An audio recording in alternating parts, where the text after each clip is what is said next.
भैया, तुम मेरे बूढ़े माँ बाप का ध्यान रखना। यहाँ मुझे कोई काम नहीं मिल रहा है। इतने दिन हो गए ठोकरें खाते खाते, अब भूखों मरने के दिन ना आ जाए, इसलिए शहर जा रहा हूँ। सुना है वहाँ सबको कोई ना कोई काम मिल जाता है। तुम फिक्र मत करो राजू, तुमको शहर में जरूर काम मिल जाएगा।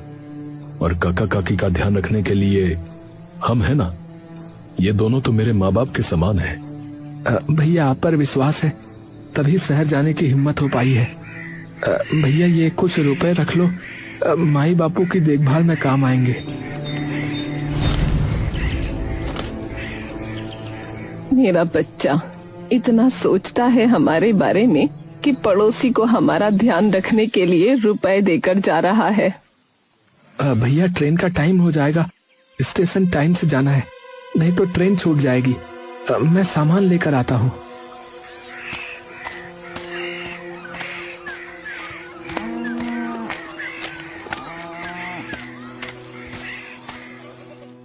राजू ने काका काकी की देखभाल के लिए ये रुपए दिए हैं। ये क्या करते हो जी? पाप लगेगा हमें, जो हमने उन दो बूढ़ों की देखभाल के बदले में रुपया लिया। तो सुनिए, आप राजू भैया को ये रुपया वापस कर दो, शहर में उनके काम आएंगे। तुम ठीक कह रही हो। राजू सामान लेकर आया और उसने अपने माँ बाप के पैर छुए। चलता हूँ बाबा, आप अपना और माई का ध्यान रखना। अच्छा, जल्दी आना बेटा, तेरे बिना घर में मन न लगेगा। हाँ माई, मैं जल्दी आऊंगा और तुम दोनों को अपने साथ ले जाऊंगा।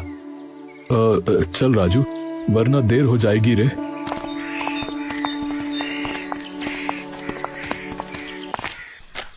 ये ले भाई तेरे रुपए। भगवान की इतनी कृपा है कि मुझे इनकी जरूरत नहीं पड़ेगी।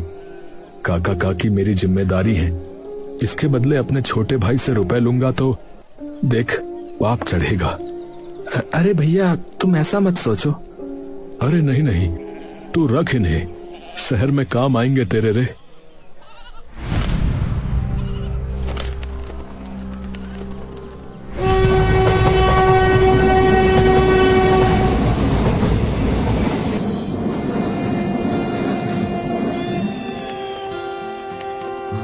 बेटा ये चाय काका काकी को दे आ।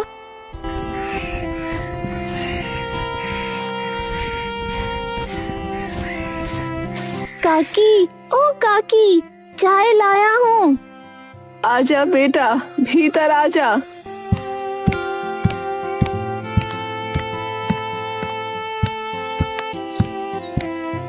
अरे ये क्या, खाली चाय?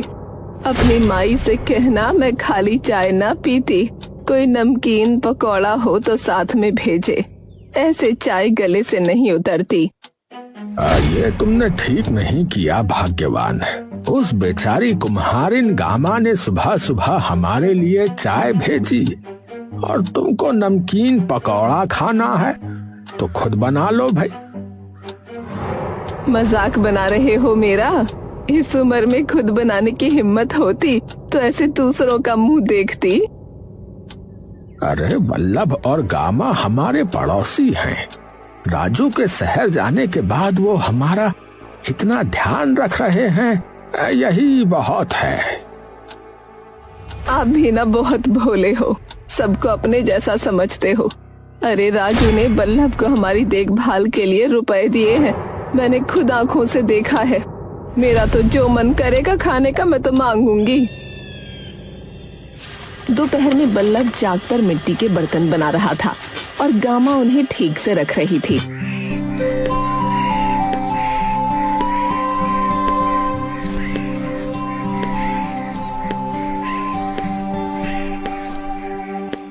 अरे ओ गामा, सूरज सिर पर आ गया, खाने को मिलेगा। अरे तुम छोड़ो ये काम, पहले काकी को खाना दे दो।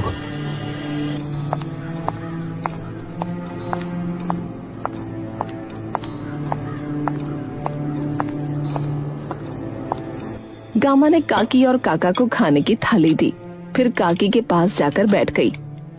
काकी खाकर बताओ सब्जी कैसी बनी है, मुझे तुम्हारे स्वाद का पता नहीं है, इसलिए अपने हिसाब से बना लाई। सब्जी तो बहुत स्वाद है, रोटी थोड़ी जल गई है, पर ठीक है। सुन, कल से अचार और पुदीने की चटनी भी रख दिया कर, तेरे काका को खूब पसंद है।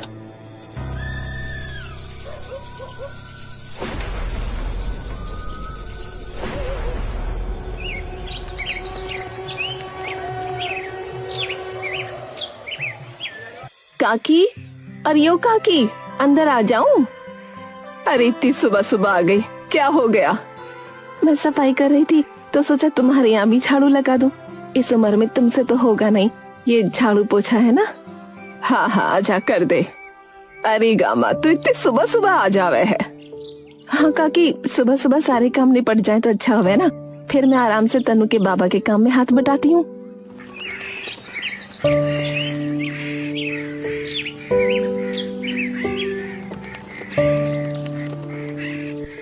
तनु, अरे ओ तनु, जा कुएं से पानी लिया बेटा। माई वो देखो, मटका अभी तो भर कर लाया हूँ। बेटा एक और भर लाना, उसे काकी के झोपड़े में रखा ना, उनके यहाँ भी पीने का पानी खत्म हो रहा है। अब तो तू रोज सुबह स्कूल जाने से पहले 2 मटके भरा कर, समझा? दोपहर में बल्लभ चाक पर मटके बना रहा था और गामा उन पर फूल बना रही थी। माई, ये तो बहुत सुंदर फूल बनाया तुमने, मुझे भी सिखाओ ना। अरे तू ये सीख कर क्या करेगा? जाकर पढ़ाई कर। पढ़ लिख लेगा तो हमारी तरह जिंदगी भर मिट्टी में नहीं रहना पड़ेगा रे। चल उठ और पढ़ाई कर।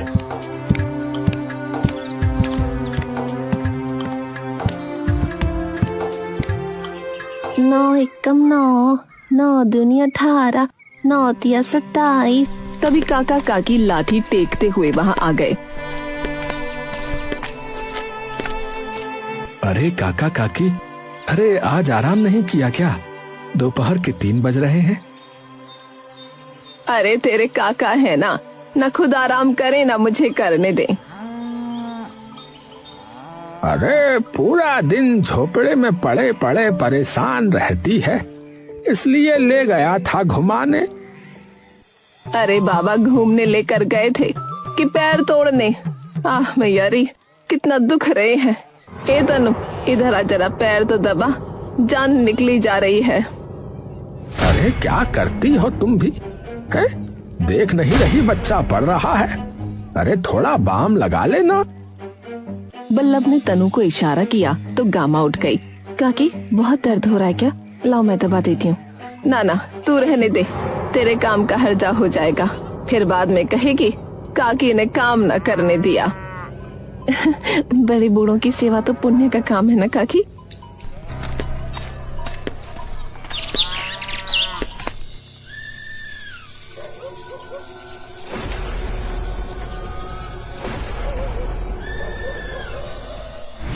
अरे भाग्यवान, तुम्हें क्या हो गया है? बल्लभ और गामा हमारे पड़ोसी हैं। अरे वो दोनों हमारा इतना ध्यान रखते हैं, हमें तो उनका एहसान मानना चाहिए कि वो हम दोनों बूढ़ों की इतनी सेवा कर रहे हैं। हाय, और तुम हो कि उनके साथ नौकरों जैसा बर्ताव करती हो। अजी आप ना बहुत भोले हो, पड़ोसी पड़ोसी होते हैं, आप तो एकदम सीधे हो। अगर मैं भी आपके जैसी हो गई ना, तो ये दोनों राजू के दिए हुए पैसे हड़प जाएंगे और हमारी सेवा करना तो दूर, 2 टाइम का खाना भी ना देंगे। अरे तुम्हारे दिमाग में तो न जाने क्या भूसा भरा पड़ा है।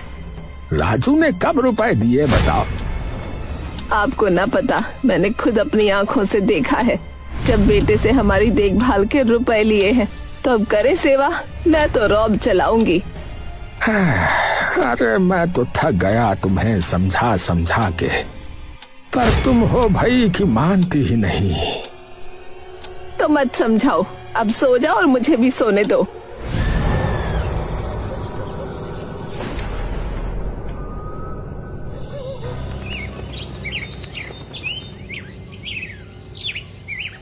अरे बल्लभ, अरे तू बहुत अच्छे मटके बनाता है बेटा।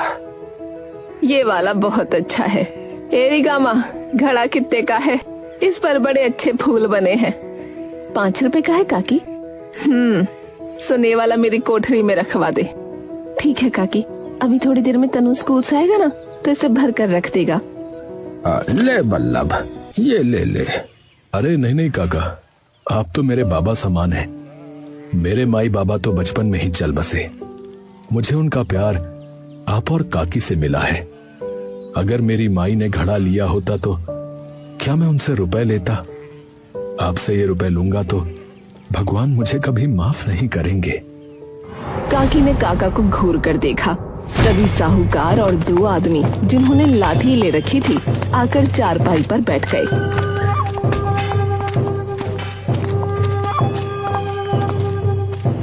हाँ भाई बल्लभ, कैसा है तू? मैं ठीक हूँ साहूकार जी। अरे आप यहाँ, क्या बात हो गई? मैंने तो कल ही मुनीम जी को ब्याज दिया था। वो तो ठीक है, पर सुन तो ध्यान से मेरी बात। तूने 2 साल का बोलकर मुझसे 40,000 रुपए उधार लिए थे, दिए थे कि नहीं? हाँ, मैं तो टाइम पर ब्याज देता हूँ, कभी कोताही नहीं की। वो तो ठीक है, पर 2 के 3 साल हो गए, तू खाली ब्याज दे रहा है। मूल 40,000 रुपया कब देगा रे? अरे मालिक, इस साल के आखिर तक कैसे भी करके दे दूंगा आपको। नहीं, इतना टाइम नहीं है मेरे पास। 2 दिन में जितना रुपया तूने लिया है दे देना, वरना क्या रे साहूकार?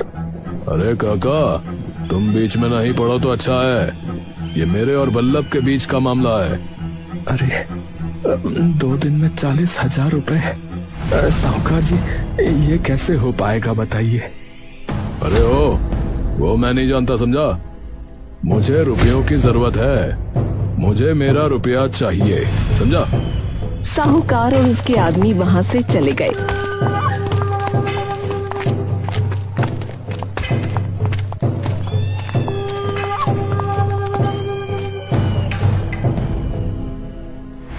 और बल्लभ सिर पर हाथ रखकर बैठ गया।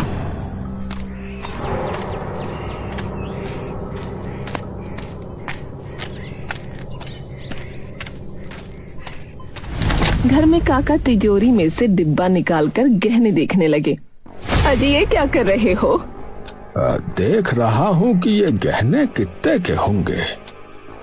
खबरदार, जो इन्हें बेचकर उस बल्लभ को रुपए देने के बारे में सोचा तो। ये गहने मेरे हैं और इन्हें बस मैं अपने राजू की दुल्हन को दूंगी। भगवान, वो साहूकार बहुत टेढ़ा आदमी है, बिल्कुल अपने बाप की तरह। उसका दिमाग शैतान का है। जरूर कोई खिचड़ी पका रखी होगी उसने बल्लभ को परेशान करने के लिए। वो मैं नहीं जानती। मैंने 1-1 रुपया जमा करके ये गहने बनवाए हैं, मैं ना दूंगी। अरे तो वो रुपए तो मैंने ही दिए थे तुमको। थोड़ा अपने बाबा के घर से दहेज में लाई थी बस। देखो जी, मेरे बाबा पर बिल्कुल न जाना। तुमको मेरे जैसी होनहार बीवी मिल गई, वही बहुत है। दहेज लेना था तो उसी टाइम बोलते।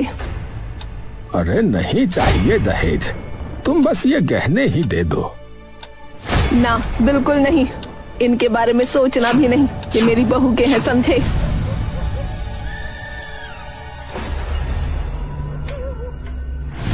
रात को काकी खर्राटे भरने लगी तो काका गहने ढूंढने लगे, पर उनको नहीं मिले।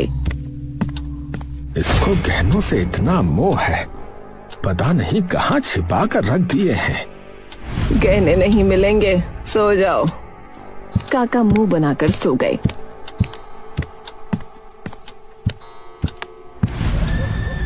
अगले दिन साहूकार अपने 2 आदमियों और सेठ को लेकर आ गया।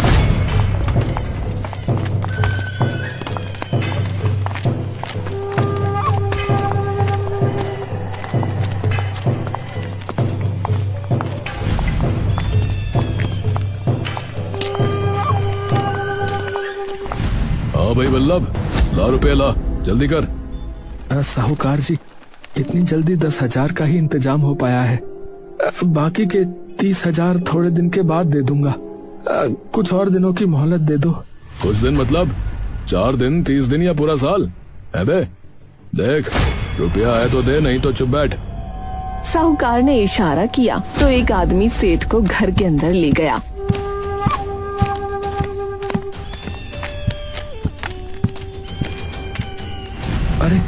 अरे ये घर के अंदर। अरे मैं बताता हूँ, इस सेठ को गांव में बाजार के पास एक कारखाना लगाना है। तेरे घर से अच्छी जगह और कहाँ मिलेगी रे? अगर इसे पसंद आ गया तो ये इस घर के पूरे 50,000 देगा, जिसमें से 40 मेरे और तेरा पूरा कर्जा माफ। ना तुझे सूद देना ना ब्याज, और ऊपर से तुझे 10,000 रुपया भी दूंगा। तेरा क्या है, तू तो कहीं और भी रह लेगा। अरे अरे ये घर मेरे पुरखों का है, मैं नहीं दूंगा। अबे चल, रुपया दे नहीं रहा है? जबान खूब चला रहा है। चल तू मेरा रुपया वापस कर दे, मैं नहीं बेचता तेरा घर। ला, दे पाएगा? बोल दे पाएगा? नहीं ना, तो फिर चुप बैठ। तुम लोग रुपया उधार लेते हो, तब नहीं सोचते कि वापस भी देना होता है। मकान ठीक है, ये रसोई हटाकर यहाँ ठीक करना पड़ेगा तो बढ़िया कारखाना शुरू हो सकता है। बाजार भी पास ही है। गामा सेठ को घूरती है।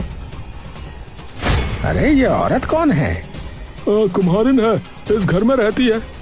अरे घर खाली करवाओ साहूकार, मैं यहाँ कारखाना लगाऊंगा। चल भाई, जाने की तैयारी कर ले, मैं सारी बात पक्की कर लेता हूँ।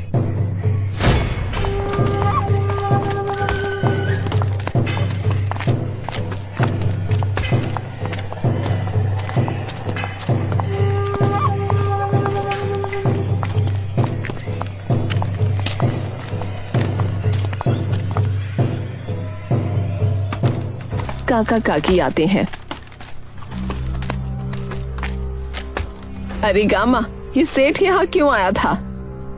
साहूकार हमारा घर उस सेठ को बेच रहा है, वो यहाँ कारखाना लगाएगा।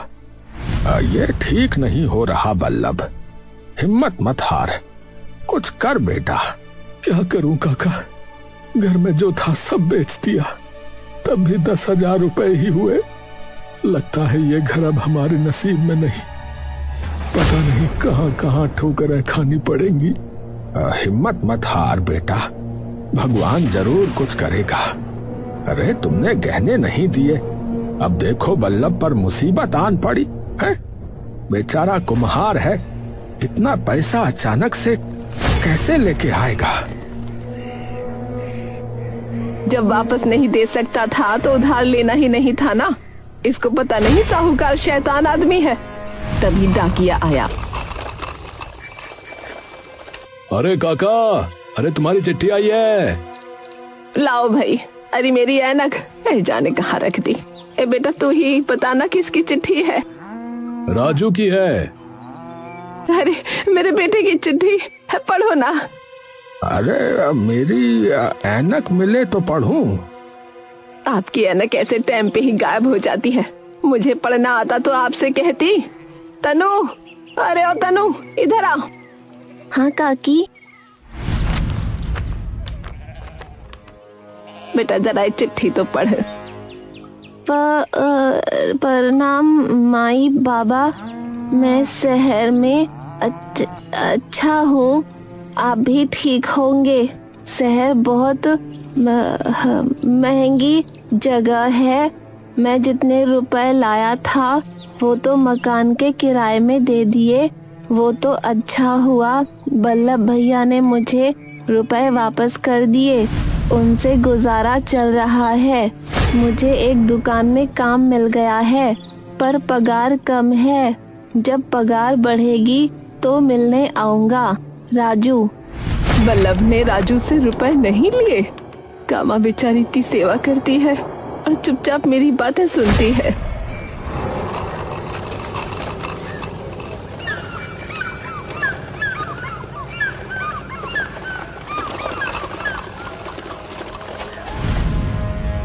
अरे भाग्यवान, मैं ना कहता था कि बल्लभ और गामा का दिल बहुत बड़ा है।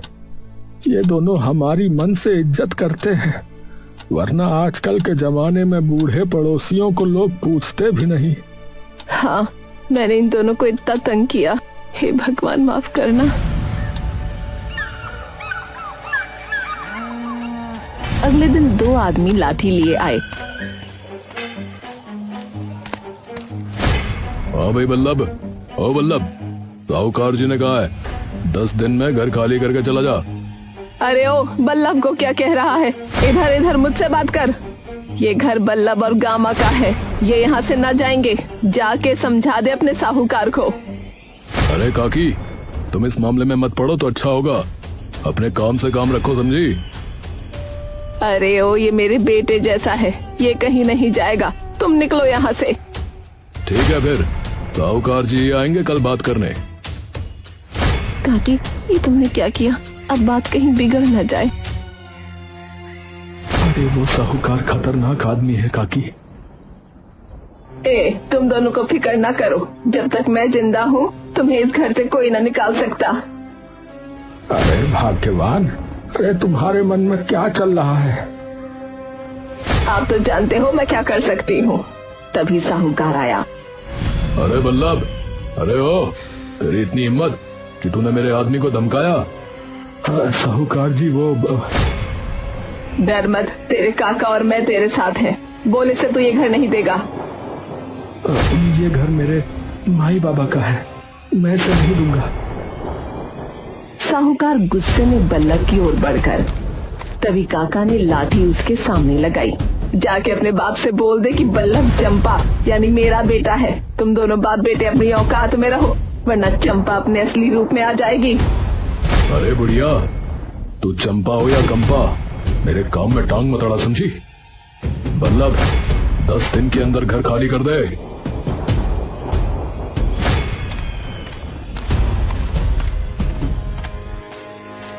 अरे तुम करना क्या चाहती हो भाग्यवान? मैंने साहूकार के बारे में सब पता कर लिया है। इसका बाप मंगलू है, मेरे गांव का मंगलू। उसका मैंने जो हाल किया था वो आपको पता ही है।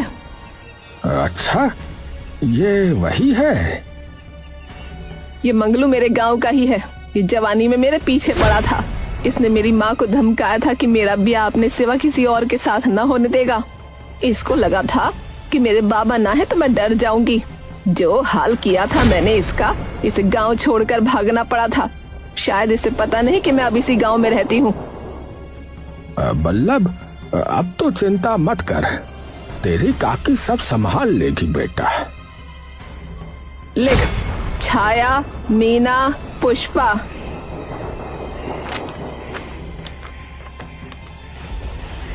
ये लो, अब आप बल्लभ और तनु को लेकर मेरे गांव चले जाओ और इस चिट्ठी में जिस जिसके नाम लिखे हैं उन्हें कहना चंपा ने बुलाया है।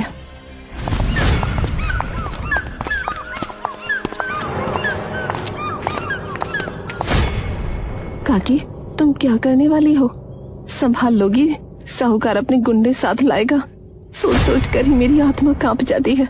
तू फिक्र मत कर, ये साहूकार भी अपने बाप की तरह गांव छोड़कर भागेगा। 3 बुढ़िया और 3 युवा औरतें गामा के घर आ गईं।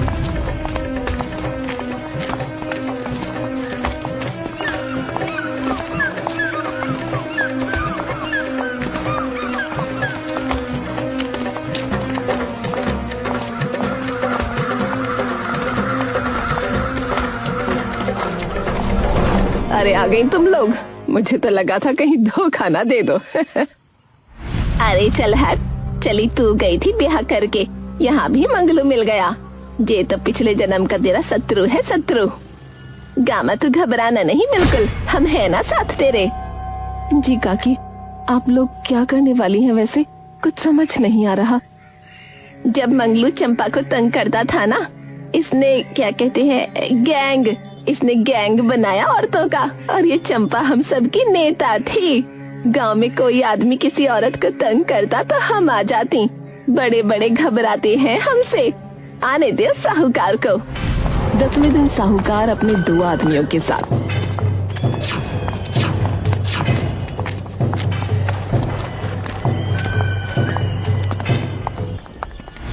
अरे बेटा, मैं कह रहा हूँ उस घर को भूल जा।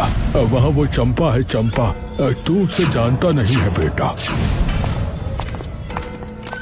थोड़ी देर बाद बल्लभ के घर पहुंचकर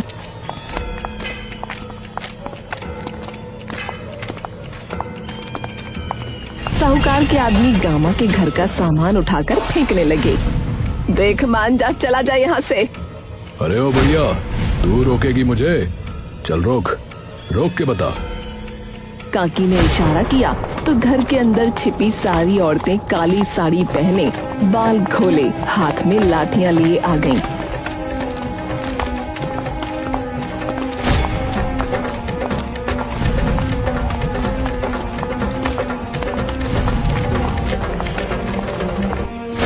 अरे ये कौन है?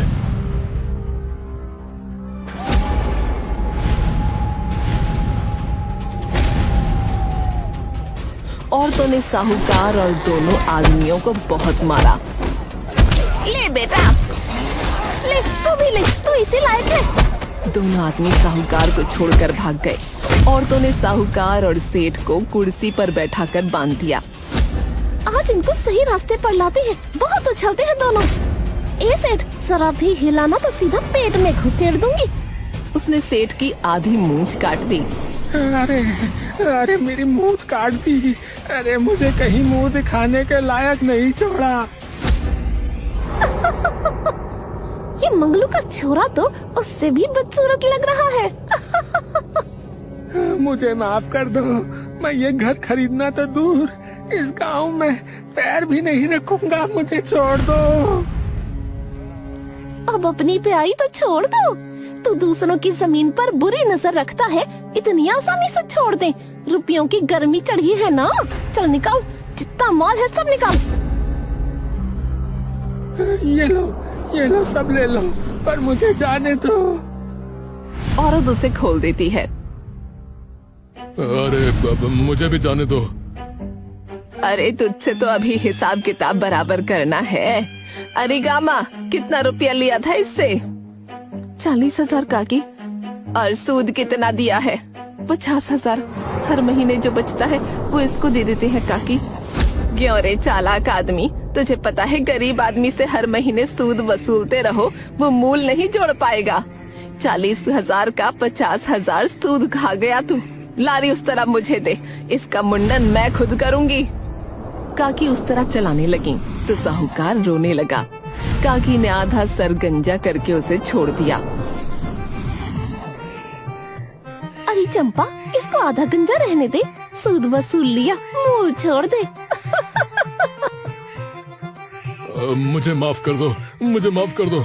मैं साहूकारी छोड़ दूंगा, मैं ये गांव छोड़ दूंगा, किसी से ब्याज नहीं लूंगा अब आया ऊंट पहाड़ के नीचे। औरतों ने उसे खोल दिया। चल निकल यहाँ से। साहूकार ने कपड़े से सर ढककर वहाँ से दौड़ लगा दी।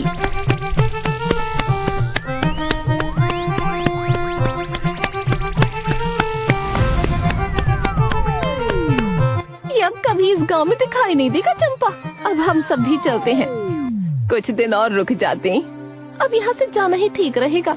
ये ले, सेठ से लिए थे। इन पर तुम सबका हक है। मेरे बुलाने पर तुम सब ने आकर इस घर को बचा लिया। ये तुम लोग रखो।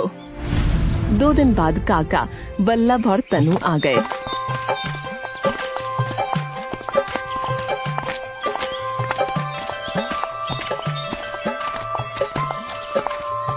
सुनिए, वो साहूकार अपना सब कुछ बेचकर इस गांव से चला गया है। अरे ये तो चमत्कार है, ये हुआ कैसे? काकी ने बचाया है हमारा घर। अब बेटा, तू इसे अभी जानता नहीं है।